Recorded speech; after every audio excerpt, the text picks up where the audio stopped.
little bit and just enjoy the fresh air. Hope everybody is doing well. We have a great show today. We have the one and only Evan Roberts, who's going to be joining us live from WFAN. From the Joe and Evan show. An amazing guy. We're going to, pick his brain on many topics. And it's just, how he got into the business and, how he's able to go through, a talk show with really no live sports really going on. Well, that's from memorable moments. All those things and more is going to be happening today. It's going to be an amazing show. So, stick around. He'll be on very, very soon. It's not much really going on in the world of sports again today. The only big topic, and I'm definitely going to, pick Evan's brain on this a little bit, is Major League is contemplating bringing the baseball back, possibly to Arizona, somewhere in the month of May. And I have my pros and cons about it. As a huge baseball fanatic, I'm excited, for baseball to start obviously sooner rather than later. But is it the right move? And we'll pick his brain about that. It's going to be very interesting to see. I don't want to waste any time because I'm eager to get Evan on the line. We're going to see if he can join us right now. Just give us 1 second.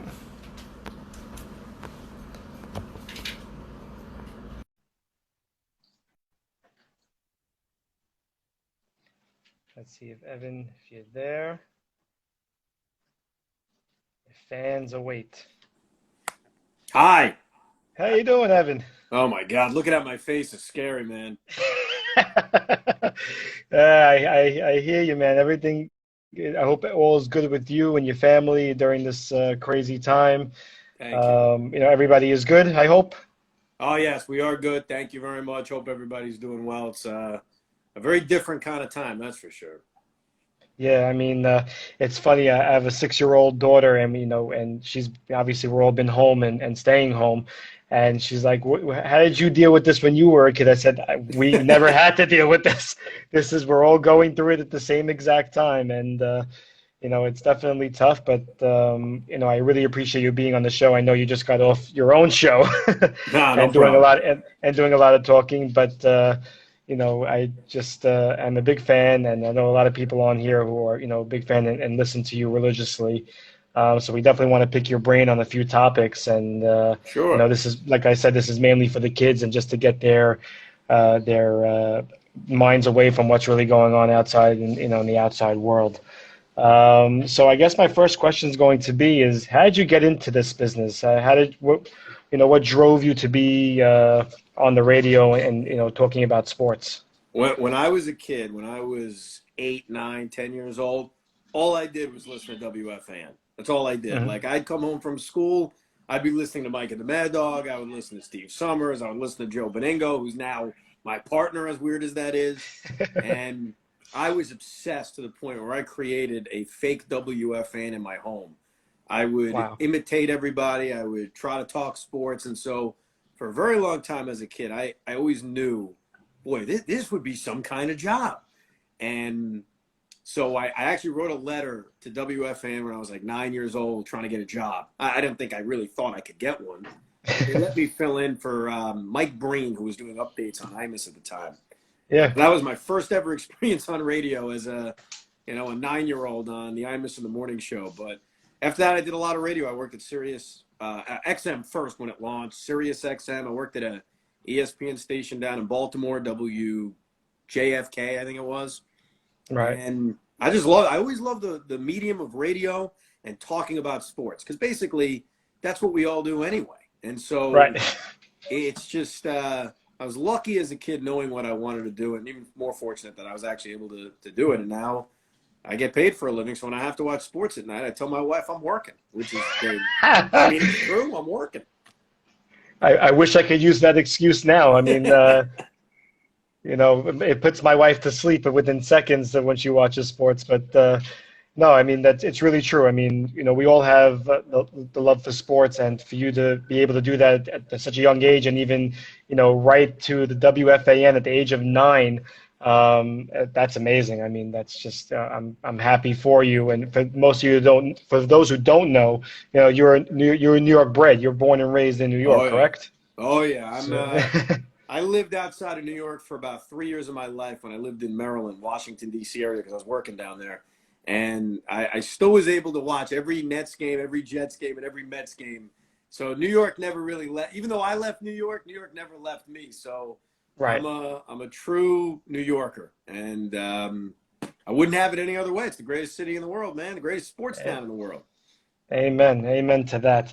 So I guess, my next question is, now that there really is no sports really going on or nothing that's really live, how difficult is it for you to be on a sports radio talk show and talk about sports that's really not going on? And we mean there's not as much action as it would be a normal typical sports day. This is going to sound crazy, and trust me, I wish that life was normal, and I wish that we had the Mets and Yankees playing all the time.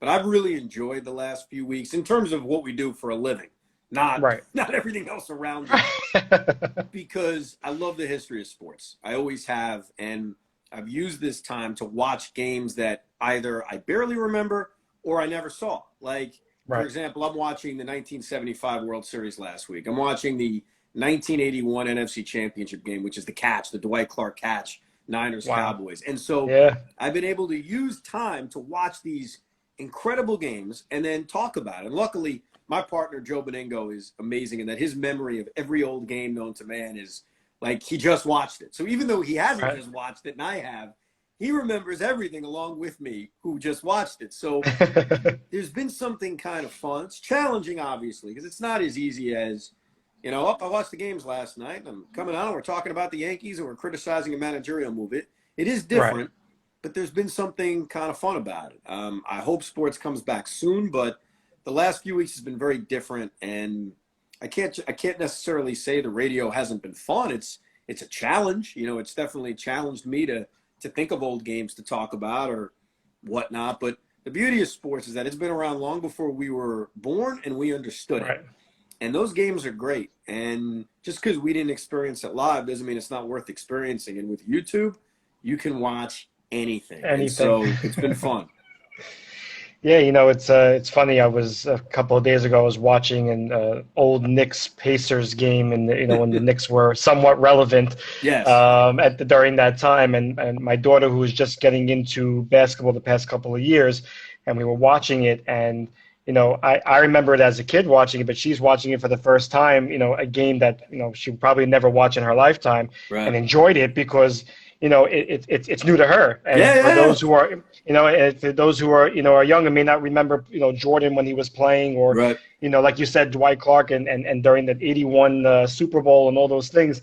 Those are things that people should be watching because it's exciting, especially if you're watching it for the Uh, first time. and you realize that, like, you hear Dwight Clark the catch. You see that clip over and over again, but it's a 3-hour football game. There's a lot of other things that happen that, like, the Niners turned the ball over 6 times in that game. That to me is nuts that they won a playoff game and they turned the ball Wow. over 6 times. They committed over 100 yards in penalties. They almost lost the game after the Dwight Clark catch. Drew Pearson looked like he was off and running for a touchdown, and there was a great tackle by, I think it was Eric Wright. But these are the things that Right. you don't really realize if you didn't experience it live until you rewatch a game. So it's an opportunity during this weird, quiet time to kind of learn your history and enjoy it, because that's the thing. You said it best. It's new to you. I think NBC did a marketing campaign in the '90s with reruns. They said, "Well, if you haven't seen the episode, it's new to you."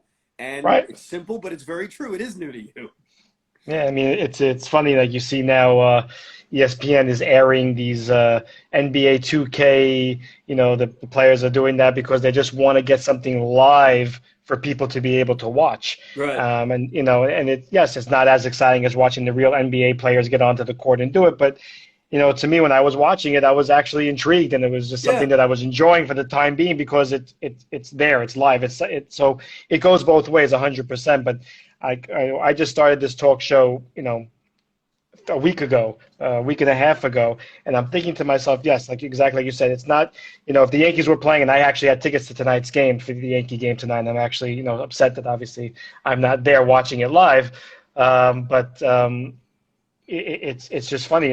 I feel like it's so much easier if I know what was going on yesterday. I could definitely talk about it today. Right. And I'm thinking like you guys are professionals. I'm only a week in. You guys have been doing this, pretty much your whole life. And I always wondered how, like, what preparation do you have to do?